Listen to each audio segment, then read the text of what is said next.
भोला सुबह सुबह अपने कुल्हाड़ी को लेकर जंगल की ओर जाने लगा। भोला रोज लकड़ियां तोड़कर लाता और गांव में जाकर बेचता। जो भी थोड़े पैसे मिलते उससे जैसे तैसे अपना पेट भरता। उस दिन जब भोला लकड़ी काटने गया, उसने देखा कि बहुत सारे पेड़ पहले से ही कटे हुए हैं। फिर अरे ये क्या, लगता है आज कलुआ मुझसे पहले आकर लकड़ियां तोड़कर चला गया। वैसे भी कलुआ को तो मुझसे बहुत ज्यादा लकड़ियों की जरूरत होती है, इसीलिए आया होगा। चलो अब जंगल के और अंदर जाना होगा। भोला और अंदर चला गया। उसने देखा कि बीच जंगल में बहुत से पेड़ थे। उन पेड़ों को देखकर अरे वाह, यहाँ पर तो बहुत सारे पेड़ हैं। अगले 2 महीनों तक भी रोज लकड़ियाँ काटूं तो भी कम नहीं पड़ेंगी। भोले ने पेड़ काटने के लिए कुल्हाड़ी उठाई। तभी उसने देखा कि ऊपर एक बंदरिया अपने नवजात बच्चे के साथ उस पेड़ पर बैठकर फल खा रही थी। वो बंदरिया इतने प्यार से अपने बच्चे को पकड़कर बैठी थी कि उनका प्यार देखकर भोला रुक गया। ये क्या करने जा रहा था मैं?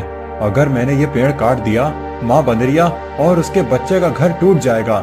नहीं, मुझे ऐसा नहीं करना चाहिए। शायद इस पेड़ पर बहुत सारे फल हैं, इसीलिए ये बंदरिया यहाँ रहती होगी।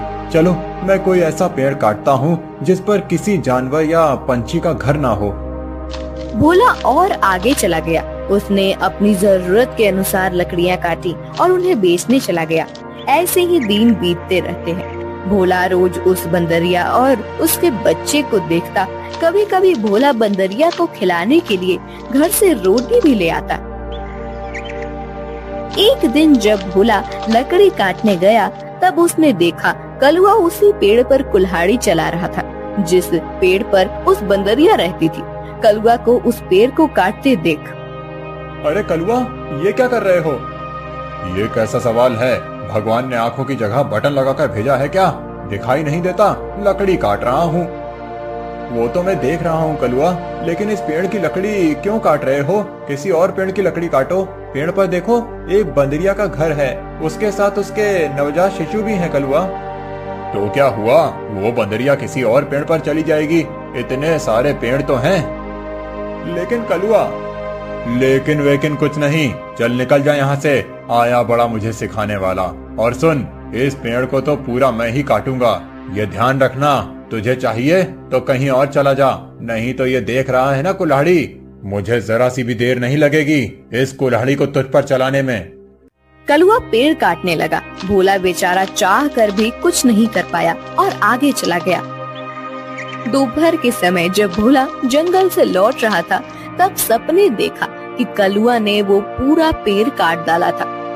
भोला को बहुत बुरा लग रहा था। तभी उसकी नजर पेड़ के एक बड़े लकड़ी के नीचे गई। वो बंदरिया उस लकड़ी के नीचे मरी पड़ी हुई थी। उसे देख भोला के आंखों में आंसू बहने लगे। भोला को लग रहा था कि शायद उसके बच्चे की भी मौत हो गई है। भोला उस बंदरिया के पास गया। तभी उसने देखा कि बंदरिया ने मरते हुए भी अपने बच्चे को अपने गोद में सुरक्षित रखा था। हे भगवान, तेरी महिमा अपरंपार है। इस बंदरिया ने मरते हुए भी अपने बच्चे को गोद में सुरक्षित रखा है। सच में माँ आखिर माँ ही होती है। लेकिन अब इस बच्चे का क्या होगा? कलुआ भी कितना दुष्ट है। मैंने बताया था उसे इस पेड़ पर इस बंदरिया का घर है, लेकिन उसने मेरी बात नहीं सुनी। फिर भोला ने गड्ढा खोदकर बंदरिया के शव को उस गड्ढे में डाल दिया। फिर उसके बच्चे को अपने गोद में उठाकर अपने साथ उसे घर ले आया। उस दिन एक बात से भोला अपने छोटे भाई की तरह उस बंदर को साथ रखने लगा। एक दिन भोला लकड़ी काटने गया था। तब, क्यों भोला, सुना है तूने किसी बंदर को पाल रखा है? अरे खुद का पेट तो तुझसे भरता नहीं, अब उस बंदर को क्या खिलाएगा? वो वही बंदर है कलुआ, जिसकी माँ के तुम हत्यारे हो। मैंने तुम्हें कहा था कि उस पेड़ पर उस बंदरिया का घर है, फिर भी तुमने वो पेड़ काट दिया। वो बंदरिया पेड़ से गिरकर मर गई, इसीलिए मुझे इंसानियत के नाते उस बंदर को अपने साथ ले जाना पड़ा। अगर मैं उसे नहीं ले जाता तो इस जंगल में ऐसे ही उसकी मौत हो जाती। हाँ, तो तू बड़ा दयावान है ना। सारी दुनिया की इंसानियत और अच्छाई एक तुझ में ही भरी हुई है ना। कलुआ, मेरी तुमसे विनती है कि आगे से तुम कोई भी पेड़ काटते समय थोड़ा ध्यान दो कि किसी जानवर पंछी का घर न टूटे। ए भोला, मैंने पहले भी एक बार तुझसे कहा था कि तू मुझे मत सिखा। जब तूने कुल्हाड़ी हाथ में लेना सीखा था ना, उसके कई साल पहले से मैं लकड़ी काट रहा हूँ। तू कौन होता है मुझे सिखाने वाला? रुक, तुझे अभी मजा चखाता हूँ। ऐसा कहकर कलुआ ने भोला को पीटना शुरू कर दिया। उसे पीटने के बाद भोला को उसने चेतावनी भी दी कि आगे से अगर वो इस गांव में लकड़ी काटने के लिए आएगा तो उसे अपनी जान से हाथ धोना पड़ेगा। बेचारा भोला घर आ गया और बंदर से बात करने लगा। चलो दोस्त, अब इस गांव से हमारा दाना पानी उठ गया है। उस कलुआ ने मुझे पीटकर साफ साफ चेतावनी दे दी है। अब अगर जान बचानी है तो इस गांव को छोड़कर जाना ही बेहतर होगा। चलो, हम कहीं और जाकर हमारी अपनी दुनिया बसाएंगे। भोला बंदर को अपने कंधे पर बिठाकर गांव से कहीं दूर जाने के लिए निकल गया। दिन बीत रहे थे और भोला दर बदर भटकते हुए काम की तलाश कर रहा था। ना तो उसे काम मिल रहा था और ना उसके रहने का कोई ठिकाना था। जैसे तैसे अपने लिए और बंदर के लिए वो एक वक्त का खाना जुटा पा रहा था। एक दिन ऐसे ही वो थक कर एक पेड़ के नीचे बैठा हुआ था। बंदर उसकी गोद में सोया हुआ था। तभी वहाँ एक योगी बाबा आए। प्रणाम योगी बाबा। कल्याण हो पुत्र। एक बात बताओ, तुम इस बंदर को ऐसे गोद में लेकर क्यों बैठे हो? बाबा, इसने अपनी माँ को खो दिया है। इसका इस दुनिया में कोई नहीं है, इसीलिए मैं इसे अपने साथ अपने घर ले आया था। लेकिन हमारे गांव के एक गुंडे की वजह से मुझे गांव छोड़ना पड़ा। अब मैं काम और सर पर छत ढूंढते हुए दर दर भटक रहा हूँ। पुत्र, तुम्हारा हृदय सच में कोमल है। तुमसे किसी का भी दुख नहीं देखा जाता। तुमने इस अनाथ बंदर की जिम्मेदारी लेकर इसे एक परिवार दिया है। तुम अगर चाहो तो मेरे साथ मेरे आश्रम में रह सकते हो। मेरे आश्रम में मेरे कुछ शिष्य रहते हैं और कई बार कितने साधु भी आते हैं। उनके भोजन और रहने की व्यवस्था की जिम्मेदारी अगर तुम उठाओ तो मुझे बहुत आनंद होगा। ये तो मेरी खुशनसीबी है बाबा। मुझे आपके साथ रहने में सचमुच खुशी होगी। लेकिन बाबा, मेरा ये बंदर भी मेरे साथ आएगा। मैं इसे कहीं नहीं छोड़ सकता। हाँ पुत्र, तुम इसके साथ आ सकते हो। भोला बाबा के साथ उनके आश्रम चला गया। भोला अब योगी बाबा के आश्रम में सफाई, भोजन व्यवस्था, हवन की सामग्री ले आना, बाबा जी के शिष्यों की सहायता करना, ऐसे सारे काम करने लगा। भोला का बंदर हमेशा उसके साथ रहता था। योगी बाबा भोला का काम और उसकी काम के प्रति निष्ठा देखकर खुश थे। बाबा हमेशा अपने बाकी शिष्य और साधुओं से भोला की तारीफ करते थे। बाबा जी का एक शिष्य था मानिक, जो भोला की तारीफ से बहुत जलता था। उसे लगता था कि भोला तो एक साधारण लड़का है, फिर भी बाबा जी उसकी बड़ी तारीफ करते हैं। जबकि मैं इतनी पढ़ाई करता हूँ, वेद पाठ करता हूँ, फिर भी बाबा जी को मेरी कोई अहमियत नहीं है। एक दिन, माड़ी भैया, ये लीजिए, आपके लिए ये ताजे फल लेकर आया हूँ। भोला, आजकल तुम ज्यादा आलसी हो चुके हो। तुम्हें ज्यादा खाना ना पकाना पड़े, इसीलिए तुम ये फल लेकर आते हो। ऐसी बात नहीं है भैया, वो बाबूजी ने आज सबको फलहार करने को कहा है, इसीलिए मैं फल लेकर आया था। भोला बात कर ही रहा था कि तभी उसका दोस्त बंदर आया और उसने मानिक के फल खा लिए। अरे अरे, ये क्या? अरे संभालो तुम्हारे इस बंदर को। पूरे आश्रम को सर पर उठाकर रखा है। ये बंदर मेरे फल खा गया। भोला, अभी के अभी इस बंदर को भगाओ इस आश्रम से, नहीं तो मैं योगी बाबा से इसकी शिकायत करूंगा। मानिक भैया, मैं आपसे माफी मांगता हूँ और आपके लिए और फल लेकर आता हूँ, लेकिन मेरे इस भाई को मैं अपने से अलग नहीं कर सकता। मानिक को भोला पर बहुत गुस्सा आया। उसने योगी बाबा से भोला की शिकायत की, लेकिन बाबा जी ने भोला का पक्ष लेकर मानिक को ही सुना दिया और ध्यान मग्न हो गए। आज तो हद हो गई। इसकी वजह से गुरुजी ने मुझे डांटा। इसका कुछ करना ही पड़ेगा, लेकिन इस तरह कि मेरा नाम कहीं न जाए और इसकी छुट्टी हो जाए। कुछ दिन के बाद योगी बाबा को उस गांव के राजा ने अपने राजमहल में आने का आमंत्रण दिया। योगी बाबा अपने शिष्यों के साथ भोला को लेकर राजमहल चले गए। राजा ने उनकी बड़ी आओ भगत की। 2 दिन राजमहल में रहने के बाद सब आश्रम लौट गए। फिर 2 दिन के बाद राजा अपने कुछ दास और प्रधान के साथ आश्रम आए। क्षमा करें बाबूजी, यहाँ आकर आपको कष्ट दे रहा हूँ, लेकिन बात ही ऐसी है कि मुझे स्वयं आपकी भेंट लेने आना पड़ा। कोई बात नहीं, आपके आने का कारण बताइए। समझ नहीं आ रहा कैसे कहूँ बाबूजी, 2 दिनों से हमारी महारानी का नवलखा हार कहीं गुम हो गया है। समझ नहीं आ रहा कि कहाँ गायब हो गया। साफ साफ बताइए कि आप क्या कहना चाहते हैं। क्या हमारे जाने के बाद से वो हार गुम हुआ है? सच कहूँ तो हाँ। मतलब हम में से किसी ने वो हार चुराया है, ऐसा कहना है आपका? नहीं बाबूजी, मैं आप पर शक करने का पाप नहीं कर सकता, लेकिन महारानी की वजह से मुझे यहाँ पर आना पड़ा। महाराज, आपके यहाँ आने की वजह से मुझे कोई आपत्ति नहीं हुई, लेकिन मैं अपने सारे शिष्यों को अच्छे से जानता हूँ। मेरे शिष्यों में से कोई भी चोरी जैसा पाप नहीं कर सकता। फिर भी अगर आपको तसल्ली ना हो तो आप सबकी तलाश ले सकते हैं। राजा के साथ आए हुए दासों ने सबकी तलाशी ली। तब उन्हें भोला की झोली में वो 9 लखा हार छुपाया हुआ मिला। वो भोला को पकड़कर ले गए। छोड़ो मुझे, मैंने कुछ नहीं किया है। बाबूजी, मैं सच कह रहा हूँ, मैंने चोरी नहीं की। भोला, तुमने चोरी की है? मैं सोच भी नहीं सकता था कि तुम इतनी गिरी हुई हरकत कर सकते हो। नहीं नहीं मालिक भैया, मैं सच कह रहा हूँ, मैंने कुछ नहीं किया। मैंने उस हार को देखा भी नहीं था। बाबूजी, ये लड़का रंगे हाथों पकड़ा गया है। अब मैं कुछ नहीं कर सकता। मुझे इसे सजा दिलाने के लिए महल लेकर जाना होगा। बाबूजी, मुझे बचा लीजिए, मैंने सच में कुछ नहीं किया। आप मुझे जानते हैं, मैं चोरी के बारे में सोच भी नहीं सकता। बुरे से बुरे वक्त में भी मैंने चोरी नहीं की, तो अब क्या करूँगा, मेरा विश्वास कीजिए। राजा के दास भोला को ले जाने लगे। तभी उनके पीछे से आवाज आई, रुकिए, मेरे भाई ने चोरी नहीं की है। सबने पीछे मुड़कर देखा। भोला का बंदर पीछे खड़ा होकर बोल रहा था, महाराज, मेरे भाई ने चोरी नहीं की है। ये हार किसी ने जानबूझकर उसके झोले में डाला है। ये क्या, एक बोलने वाला बंदर? हाँ, मैं एक बोलने वाला बंदर हूँ। मेरे बचपन से लेकर भाई मुझसे बात करते आए हैं। ये रोज मुझसे ढेर सारी बातें करते हैं। उन्हें बोलते हुए देख और उनकी बातें सुनकर ही मैंने बोलना सीखा है। मैं दावे के साथ कह सकता हूँ, मेरे भाई ने चोरी नहीं की है। अच्छा, तो तुम दावे के साथ कह रहे हो, तो तुम्हें ये भी पता होगा कि ये हार जानबूझकर इसकी झोली में किसने डाला? हाँ, मुझे पता है। इस माड़िक ने मेरे भाई के झोले में वो हार डाल दिया था। क्या तुम सच बोल रहे हो?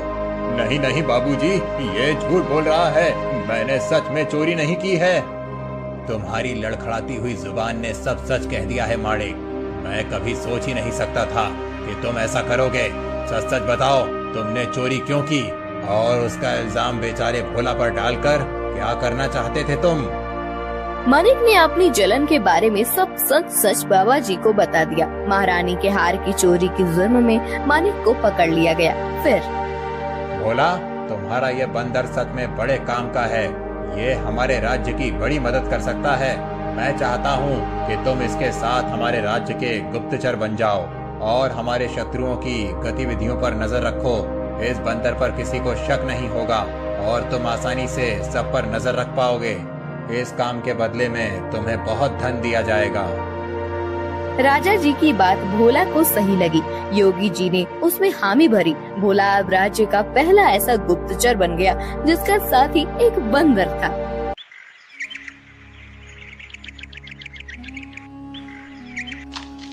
रूपा अपना पिज्जा का ठेला लेकर जा रही थी। ले लो, गरम पिज्जा ले लो, वेज पिज्जा, चीज पिज्जा ले लो। बहुत दिनों से रूपा का पिज्जा का धंधा कुछ ठीक से नहीं चल रहा था। ग्राहक उसके ठेले के पास से गुजरते थे, लेकिन पिज्जा खरीदने के लिए नहीं रुकते थे। तभी वहाँ रूपा के पिता की उम्र का किशोरी लाल आया। किशोरी लाल सीटी बजाते हुए, अरे वाह, आज तो लगता है मेरी नसीब बहुत जोरों पर है। सुबह सुबह चिकनी चमेली के दर्शन हो गए। मेरा रास्ता छोड़िए। अरे रास्ता छोड़े मेरे दुश्मन। हम दोनों के तो रास्ते जल्दी ही एक होने वाले हैं और तुम बोल रही हो कि रास्ता छोड़ दो। ये ठीक नहीं है डार्लिंग। अच्छा, तुम्हें डार्लिंग कहूंगा तो चलेगा ना? वो क्या है ना, मैंने सुना है कि आजकल की लड़कियां को डार्लिंग, जानू, बच्चा ऐसे सब सुनना अच्छा लगता है। तुम बताओ मैं तुम्हें क्या कहकर पुकारूं? कोई जरूरत नहीं है मुझे किसी भी नाम से पुकारने की, जाने दीजिए मुझे। रूपा रास्ता बदलकर जाने लगी। तभी किशोरी लाल ने रूपा का हाथ पकड़ लिया। छोड़ो मेरा हाथ, छोड़ो। अपनी बेटी की उम्र की लड़की का हाथ पकड़ने में शर्म नहीं आती तुम्हें किशोरी लाल? किशोरी लाल नहीं, सुनिए जी कहकर बुलाओ मुझे, और मुझे शर्म आने की जरूरत नहीं है। शादी होने वाली है हमारी। तुम्हारी उस जुआरी बाप ने मुझसे कर्जा लिया था, कर्जा नहीं चुका पाया, इसलिए अपना घर उसने मेरे नाम पर दिया। ये तो मेरी रहमत समझो कि मैंने तुम लोगों को घर से बाहर नहीं निकाला। ये करके भी वो रुका नहीं, फिर से जुआ खेलने के लिए मुझसे पैसे लिए और कहा कि अगर पैसे नहीं चुका पाया तो मेरी बेटी से शादी कर लेना। अब एक तो तुम्हारे बाप को कहो कि मेरे पैसे लौटाए, नहीं तो तुम मुझसे शादी करने के लिए तैयार हो जाओ। हाँ। रूपा मायूस होकर घर चली आई। उसने अपनी माँ भारती को रोते हुए सब बात बता दी। तभी रूपा के पिता, अरे सही तो कह रहे थे सेठ, तुम्हारे तो नसीब खुल गए हैं कि इतने अमीर आदमी से तुम्हारी शादी होगी। नहीं बापू, मैं इतने बड़े आदमी से शादी नहीं करूंगी, चाहे कुछ भी हो जाए। और माँ, आज के बाद मैं नहीं जाऊंगी पिज्जा का ठेला लेकर। रूपा अंदर जाकर रोने लगी। अगले दिन से भारती पिज्जा बेचने जाने लगी। कुछ दिन हो गए, लेकिन फिर भी जितनी जरूरत थी उतना धंधा नहीं हो रहा था। भारती बहुत परेशान हो गई थी। दिन भर पूरे गांव में घूमने के बाद रात को भारती घर जा रही थी। वो एक जगह पर बैठ गई। हे भगवान, और कितनी परीक्षा लोगे हमारी। इतनी मेहनत करके भी पैसे हाथ में नहीं आते। पति है जिसे जुआ खेलने से फुर्सत नहीं मिलती। एक लौती बेटी है, इतनी रूपवती है, लेकिन उसके पीछे वो किशोरी लाल पड़ा है। मेरी बेटी को उस किशोरी लाल के चंगुल से कैसे बचाऊं? पता नहीं ये पिज्जा का धंधा क्यों चल रहा है। अगर पैसे नहीं मिले तो क्या करूंगी? भारती अपने आप से बात कर रही थी। तभी उसके पास एक बूढ़ी दादी आकर बैठ गई। क्या हुआ बेटी, क्यों रो रही हो? क्या बताऊं अम्मा, मेरे जीवन में इतनी परेशानियां हैं कि क्या कहूं। भारती ने अपनी राम कहानी बूढ़ी अम्मा को बताई। बेटा ये लो, कल से तुम ये मसाला डालकर पिज्जा बनाना। देखना, इस जादुई मसाले से जो पिज्जा बनेगा उसका स्वाद के चर्चे दूर दूर तक होंगे। जल्द ही तुम्हारी सारी परेशानियां दूर हो जाएंगी। भारती को वो मसाला देकर बूढ़ी अम्मा गायब हो गई। अगले दिन भारती ने उस जादुई मसाले से पिज्जा बनाया। अरे वाह माँ, आज तो पिज्जा की खुशबू बहुत अच्छी आ रही है। मैं एक खाकर देखूं? वाह माँ, ये तो सच में बहुत अच्छा बना है। कैसे बनाया तुमने ये? इसमें कुछ अलग डाला है क्या तुमने? हाँ, कल रात को ये थक कर उस पुराने खंडर के पास बैठी थी, तभी वहाँ एक बूढ़ी अम्मा आई थी। मैं बहुत परेशान होकर रो रही थी। तभी उन्होंने मुझे मेरे रोने का कारण पूछा। जब मैंने उन्हें हमारे बारे में सब सच बताया, तब उन्होंने मुझे ये मसाला दिया और कहा कि इसमें पिज्जा में डालकर पिज्जा बनाऊंगी तो पिज्जा का स्वाद बढ़ जाएगा। वही मसाला में डाला है अभी इसमें। क्या? उस खंडर के पास? माँ, तुम्हें पता नहीं वहाँ क्या है? तुम इतनी डर क्यों रही हो? ऐसा क्या है वहाँ पर? अरे माँ, कहते हैं कि वहाँ पर एक बूढ़ी का भूत रहता है। तुम्हें जो बूढ़ी अम्मा मिली थी, कहीं वो वही भूत तो नहीं थी? ये क्या बोल रही हो तुम बेटा? कल मेरी मुलाकात एक भूत से हुई थी, लेकिन उसे देखकर ऐसा लग तो नहीं रहा था। लेकिन माँ, ये तो सोचो कि कोई सामान्य औरत तुम्हें जादुई मसाला कैसे देगी? हो ना हो वो जरूर कोई भूत ही होगी। अब वो कोई भी हो, क्या फर्क पड़ता है? अगर उसके इस मसाले की वजह से हमारे पिज्जा की बिक्री बढ़ गई तो अच्छी ही है ना। सोचो, हम उस किशोरी लाल के सारे पैसे चुका देंगे तो उसे तुम्हारा पीछा छोड़ना होगा। हाँ, ये बात तो है। सिर्फ एक बात याद रखना, किसी को कानो कान खबर ना हो कि हमें किसी भूतनी ने जादुई मसाला दिया था। भारती अपना ठेला लेकर निकल पड़ी। जादुई पिज्जा की महक पूरे गांव में फैल रही थी। अरे भारती, आज तो बहुत बढ़िया खुशबू आ रही है तुम्हारे ठेले से। जरा एक दो पिज्जा खिलाओ तो। भारती ने लालचंद को गर्मा गर्म पिज्जा सॉस के साथ दिया। लालचंद पिज्जा खाने लगा। अरे वाह क्या स्वाद है, वाह वाह मजा आ गया। भारती क्या खूब पिज्जा बनाया है, आज तुमने सच में दिल खुश हो गया। वैसे तो मुझे ये पिज्जा विज्जा कुछ खास पसंद नहीं है, ये तो सारे नए जमाने के चोचले हैं, लेकिन उसकी सुगंध इतनी अच्छी आ रही थी कि मेरा जी मचल गया। ओह ये लो पैसे, और एक काम करो 4 पिज्जा पैक करके देना, घर पर ले जाता हूँ, बच्चों को बहुत पसंद आया। लालचंद की आवाज सुनकर कुछ और लोग वहाँ आ गए और पिज्जा खरीदने लगे। भारती बहुत ज्यादा खुश हो गई क्योंकि आज उसकी बोनी ही एकदम बढ़िया हो गई थी। कुछ देर के बाद भारती गांव से होकर कॉलेज पर चली गई। कॉलेज के बहुत सारे बच्चों ने पिज्जा खरीदा। दोपहर तक सारे पिज्जा खत्म हो गए। भारती घर आ गई। माँ इतनी जल्दी आ गई आज? अरे पूछो ही मत, आज तो गजब हो गया सच में। उस मसाले ने तो कमाल कर दिया। जब मैं यहाँ से निकली थोड़ी दूर पर लालचंद सेठ मिल गए। पिज्जा की खुशबू से घींचे चले आए। 2-3 पिज्जा खा लिए उन्होंने और 4 पैक करके घर ले गए। इतनी तारीफ कर रहे थे पिज्जा की कि क्या ही बताऊं। उनकी आवाज सुनकर कुछ और गांव वाले आए और उन्होंने भी पिज्जा खरीद लिया। आज तो बहुत अच्छी बोनी हो गई थी। फिर मैं कॉलेज पर चली गई। वहाँ भी बच्चों की खाने की छुट्टी हुई थी, क्या कहते हैं उसे, हाँ रिसेस। बहुत से बच्चे बाहर आए और पिज्जा लेकर चले गए। सारे पिज्जा खत्म हो गए। अरे वाह, मतलब भूतनी ने दिए हुए मसाले ने आपका काम कर दिया। माँ अगर रोज ऐसे ही पिज्जा की बिक्री होने लगी तो बहुत जल्द हम सारा कर्जा चुका देंगे। हाँ बेटा ऐसा ही होगा।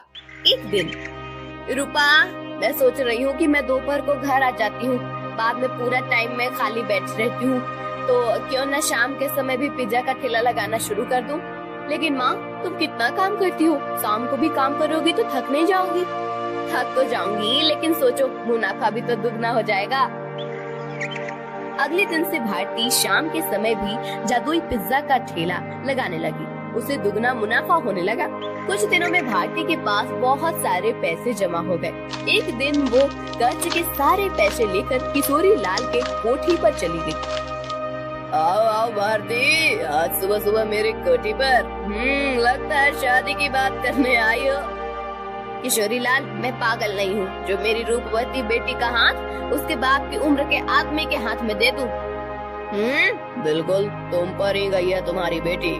कुछ दिन पहले वो भी यही कह रही थी, लेकिन शायद तुम दोनों को अभी तक समझ नहीं आया है कि रमेश ने ही मुझसे वादा किया है कि अगर उसने लिए हुए कर्जे को वो चुका नहीं पाया तो वो रूपा का हाथ मेरे हाथ में दे देगा और तुम लोग तो मुझे पैसे वापस करने से रहे। तो तुम्हारे पास चारा ही क्या है? अपने सपनों से बाहर आओ किशोरी लाल। कहीं ये कांच का सपना टूट गया तो उस टूटी हुई कांच के टुकड़े आँखों में चुभ जाएंगे और आँखों से खून बहने लगेगा। ये लो मैं पैसे लेकर आई हूँ, तुम्हारा सारा कर्जा सूद समेत लौटा रही हूँ। क्या? कैसे? वो भी इतने सारे पैसे आए कैसे तुम्हारे पास? ये ले तेरे पैसे और आगे से मेरे दरवाजे पर आने की जरूरत मत करना। और हाँ मेरी बेटी को आंख उठाकर भी मत देखना आज के बाद। भारती किशोरी लाल के कोठी से चली गई। किशोरी लाल अपने कंप्यूटर के सामने बैठकर स्टॉक एक्सचेंज में ट्रेड करने लगा। कुछ दिनों के बाद भारती को कॉलेज के कैंटीन में पिज्जा बनाने का काम मिल गया। उसने अब पिज्जा का ढाबा शुरू कर दिया था। दोपहर में भारती कॉलेज के कैंटीन में काम करती थी और शाम को रूपा के साथ मिलकर अपना पिज्जा ढाबा चलाती थी। एक दिन किशोरी लाल के कोठी पर, पापा आप ऐसे सर पर हाथ रखकर क्यों बैठे हैं? क्या बताऊं बेटी, कुछ दिनों से शेयर्स लगातार गिर रहे हैं, मुझे बहुत बड़ा लॉस हो गया है। क्या? तो अब आप क्या करेंगे आप? अब क्या, जितना भी पैसा बचा है उसे भी लगा देता हूँ। अगर 2 दिनों में शेयर्स ऊपर चले गए तो डूबे हुए सारे पैसे वापस मिल जाएंगे। लेकिन अगर ऊपर नहीं गए तो? शुभ शुभ बोल कलम हुई। एक तो मैं पहले ही इतने टेंशन में हूँ और तू ऐसी बातें कर रही है। जा अब यहाँ से। 3 दिन बीत गए लेकिन शेयर मार्केट ऊपर नहीं आया। किशोरी लाल के बच्चे खुचे पैसे भी डूब गए। उसे अपनी कोठी भी बेचनी पड़ी। अब किशोरी लाल रास्ते पर आ गया था। किशोरी लाल को लॉस से इतना धक्का लगा कि उसकी हालत बहुत खराब हो गई और उसने बिस्तर पकड़ लिया। घर की जिम्मेदारी अब शीतल पर आ गई। गांव में ही एक छोटे से टूटे फूटे घर में दोनों रहने लगे। 3 महीने के बाद, पापा ये लीजिए, दवाई पी लीजिए। बेटा, दवाई के लिए पैसे कहाँ से आए तुम्हारे पास? पापा, मैं एक जगह करती हूँ, उससे जो पैसे आते हैं उसी में दवाई लेकर आई हूँ। और पापा, मैंने इस घर का किराया भी दे दिया है और खाने के लिए राशन भी भर दिया है। अब आप सो जाइए, मुझे काम पर जाना है। ये सब उस भारती की वजह से हुआ है। जिस दिन से वो आकर मुझे खरी खोटी सुना कर गई, उसकी बेटी भी हाथ से चली गई। मैं छोड़ूंगा नहीं उस भारती को। पापा, आप तो समझिए, इसमें भारती चाची की कोई गलती नहीं है। रूपा मेरी उम्र की है। उसके साथ शादी की बात करने के बारे में सोचते हुए आपको ही शर्म आनी चाहिए थी। कौन सी माँ चाहेगी कि उसकी बेटी की शादी ऐसे आदमी से हो? मुझे बहुत दया आ रही है उन पर। दया तो उन्होंने हम पर दिखाई है पापा। मैंने आज तक आपको बताया नहीं, लेकिन हमारा घर जो चल रहा है ना, वो उनकी वजह से है। मैं भारती चाची के ढाबे पर ही काम करती हूँ। क्या सच? हाँ पापा, आपने उनके साथ इतना बुरा किया, उनका घर ले लिया, फिर भी उन्होंने हमारे बुरे वक्त में हमें सहारा दिया है। किशोरी लाल शीतल की बात सुनकर हक्का बक्का रह गया। उसने भारती को घर बुलाकर माफी मांगी। रूपा से बदतमीजी करने के लिए रूपा से भी माफी मांगी। शीतल भारती के साथ काम करते हुए पैसे कमाने लगी और धीरे धीरे उनकी भी जिंदगी सुधर गई।